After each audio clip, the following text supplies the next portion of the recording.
my last goodbye. Take a walk in my shoes. Won't you look in these eyes? I'm gone. All this pain is making my soul cry. We've been fighting just to stay alive, stay alive until I'm gone. Hello, we're here at Dar es Salaam, not Dar es Salaam, Stone Town. That's going to head out to the Slave Museum. We're going to see our history. If we don't study our history, we're bound to repeat it again. So I think this is very important that we understand what the colonizers did to us and how we should try to avoid it next time again. Thank you. Let's get it.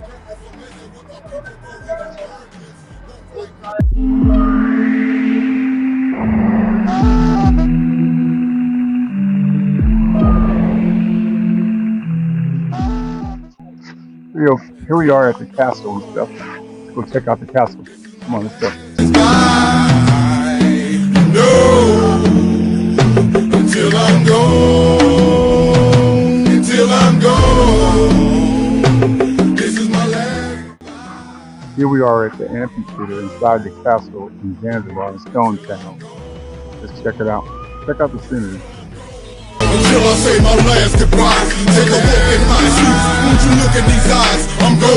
All this pain is making my soul cry. We've been fighting just to stay alive until I'm gone.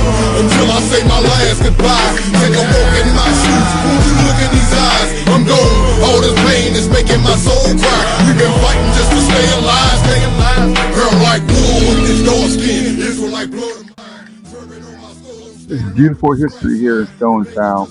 There's a lot of beautiful architecture here and a lot of history. It's good to see that even back in the 1600s and stuff, that they had amphitheaters that could have concerts and plays and stuff like that. Very interesting, very interesting. Going through my veins with pressure. Had to make a change and cause for some drastic measures. I was the product of a bad day. Roll for the rubble. Take the truth away the dumb. Now watch my walk when I bubble. Now who am I? No more. Hello, we're at the Zanzibar Slave Museum, and we have a guide with us, Maria, and she's going to show us around. Can you introduce yourself, Maria? I'm the guide here at the slave market site. I'm going to give you all the information because we have 4 places to visit.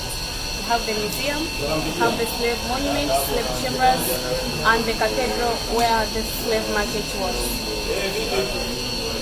And let's get it. Come on, guys, let's go. I've been kissed by the sun, skin burnt bronze, dark brown. They drew some DNA and spread the word where the ark found. Mitochondria, black woman, Africa, same face. Yes, so this is the cathedral. It's Anglican church. But on the spot where we see this church, it's the exact place where the slave market was.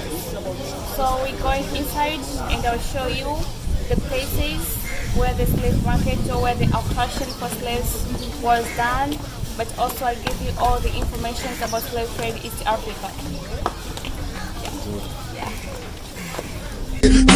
My boots stay stomping. I'm coming about the woods. We all This is Anglican church. But on the spot is the place where the slave market was.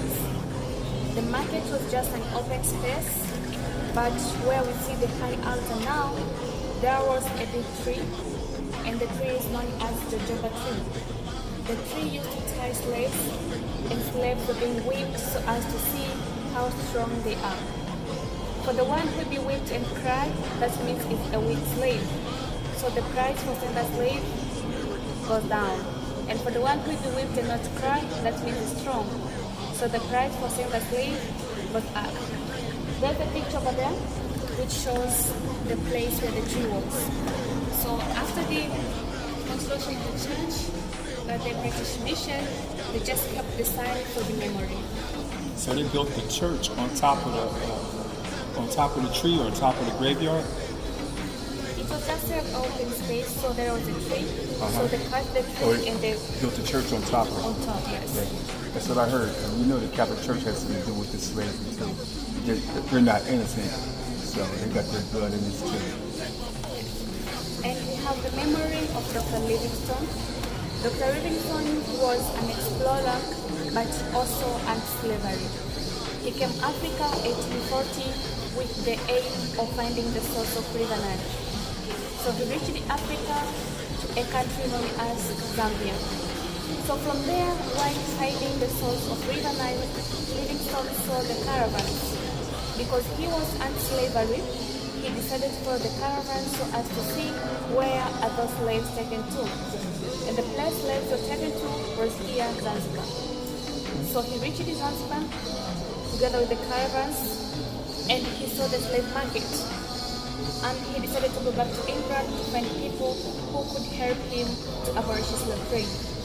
1856, Livingstone went to England, and 1857 he made a speech to two universities, to the University of Oxford and the University of Cambridge. So the speech was about asking the English people to come here so as to raise Africans, so as to end the abolition of slave trade, but also they wanted to spread Christianity to the region and to build the cathedrals. 1860 they formed a mission which was known as UNCA, University's Mission to Central Africa. And 1861 the UNCA came to Africa and they reached to a country known as Malawi. Now, why to Malawi? Because the countries along Central Africa were the starting point of the caravans. So they started abolishing slave trade there, and their leader, who was known as Charles Mackenzie, 1862, he died because of malaria. So the second leader decided to shift from Malawi to come here Zanzibar so as to avoid the diseases. And because they saw Zanzibar, it was the cool place with no such diseases. So 1864, they reached here Zanzibar, and they reached to a place known as Kingani. From there, because Zanzibar was the center of the slave market, they proceeded abolishing slave trade, and the slave trade was abolished just by using the diplomatic way.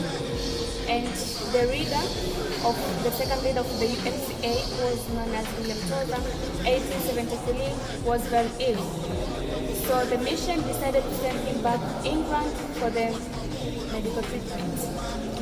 Yeah, and assistant of the second leader, who was known as Edward Steer, he became the third leader by the first bishop of this Anglican church here Zanzibar. But also he is the first person to translate the first dictionary from English to Swahili language. Yeah. So after Livingstone to see the good process of abolishing slave trade, because he was here in Zanzibar, he decided to go back to Zambia to proceed finding the source of River Nile, because that was the main thing which made him to come here in Africa. Yeah, so he left here in Zanzibar with two assistants, but those assistants he was given by the Sultan of Zanzibar as slaves. But Livingstone he made them to be the friends.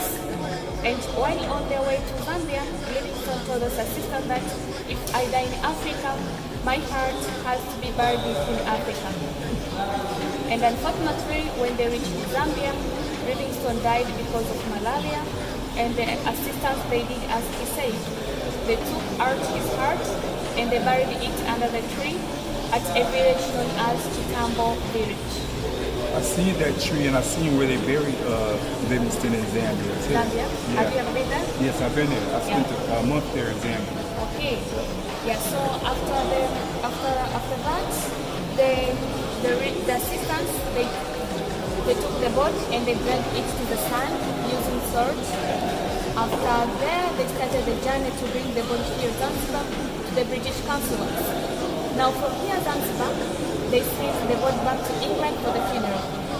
The body of Dr. Livingstone was buried in Westminster Abbey on 8 April 1874. Now coming back here just for the memory of Dr. Livingstone, because he is the first person to see the caravans, and he used his time, instead of finding the source of River Nile, to go back to England to find people who could help him to abolish slave trade. Here we have the cross, which was made by using the branch of the tree where his heart was buried. And the cross was brought here in 1901 just for the memory. That's cross over there. That's the cross. Yeah, the cross. Just for the memory. Now you know the cross symbolizes in Deuteronomy 28, It said you will serve other gods, wood and stone, wood being the cross and stone being Islam. And Constantine had a dream that he would conquer the world with the cross. So you know, get these crosses out your church, and crosses out your houses and stuff. Don't give the Mzungus no more power. It's our time is up. Let's go. Let's get it, Israel. Yeah, so on 5th June 1873, the slave trade was abolished. Even on that day, the slave market was closed. So 2 days later, the UMCA, the British Mission, they purchased this area and they started the construction of this church. Yeah, so after the abolition of slave trade here, 1873, the Sultan of Zanzibar, he opened another slave market illegally. The market was at a place known as Mangapwani, just here Zanzibar, and it went till 1897 when the British they knew the market, and on that year they succeeded to abolish the market. And after the black market, there was another system of selling slaves, whereby the people they owned permission to have slaves. Like the laws are like a statement to the paper, the name of the slave they want to own, the activities which slaves are going to do, and for how long. Then after they go to the courts to get the permission to have the slaves. By 1909, that was the total abolition of slave trade around East Africa. Yeah. So the church was built on the spot, the place where the slave market was. After the abolition of slave market, the first market here, 1873, the British Mission, they purchased the place and they started the construction of the church January 1874. This church took 7 years for construction to 1818, and during the construction of the church, the engineer, who was the Bishop Edward Steer, he used the free slaves as assistants to help him to construct the church. So there is a time he went to England for holiday and he left those free slaves to continue with construction.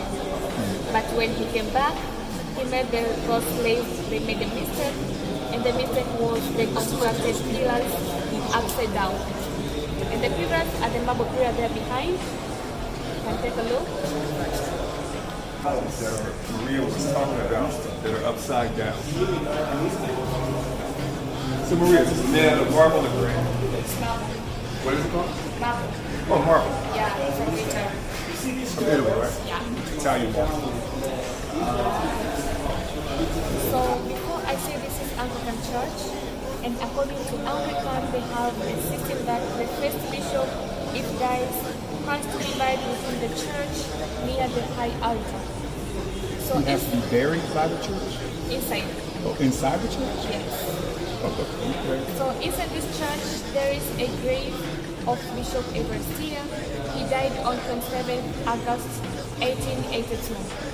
His grave is behind the high altar, but we are not allowed to go there, so just have a picture to show you the way the grave is.